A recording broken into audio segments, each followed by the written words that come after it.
Bon, tu l'auras remarqué, en ce moment des photos tout en rose se multiplient sur les réseaux sociaux. C'est beau, c'est bien, mais est-ce que tu sais vraiment pourquoi? Bon, Eve, les dessins un peu plus légers s'il te plaît? Bon bref, l'Octobre Rose est dédié au cancer du sein, alors parlons-en. Tout démarre par de vilaines petites cellules qui se développent de façon anarchique au sein de la glande mammaire. Au sein de la glande mammaire, tu noteras le jeu de mots. Autrement dit, une tumeur. Simple, basique.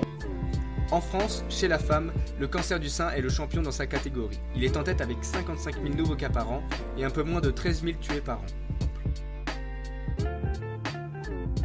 Alors, comment le dépister? Étape 1, la palpation. Geste simple, tâte-toi les seins et l'aisselle à la recherche de petites boules anormales. Comment?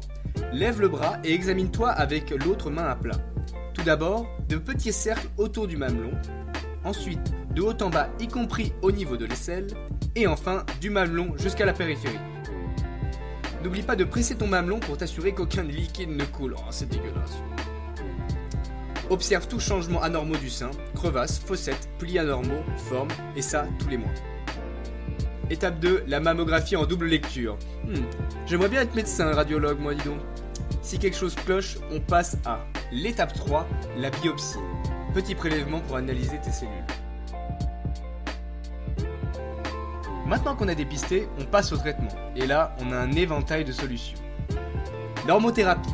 Dans 75% des cancers, elle permet de bloquer le développement des cellules tumorales. La radiothérapie, très utilisée. En quelque sorte, tu balances un faisceau laser pour détruire les cellules résiduelles. La thérapie cellulaire, encore peu développée mais présentant un avenir plus que prometteur. Affaire à suivre donc. Finissons par les traitements lourds. La chimiothérapie. Tu prends des comprimés quoi. Mais les effets secondaires sont terribles. Destruction d'autres cellules, perte de cheveux, effets néfastes pour la peau et les ongles. Et si la tumeur se propage dans le sein, la mastectomie s'impose, autrement dit l'ablation de la glande mammaire. Tu perds un sein quoi, si c'en est pas deux. Statistiquement, le cancer du sein est exceptionnel avant 20 ans, rare avant 30 et fait son apparition majoritairement après la ménopause. Il est diagnostiqué en moyenne à 63 ans.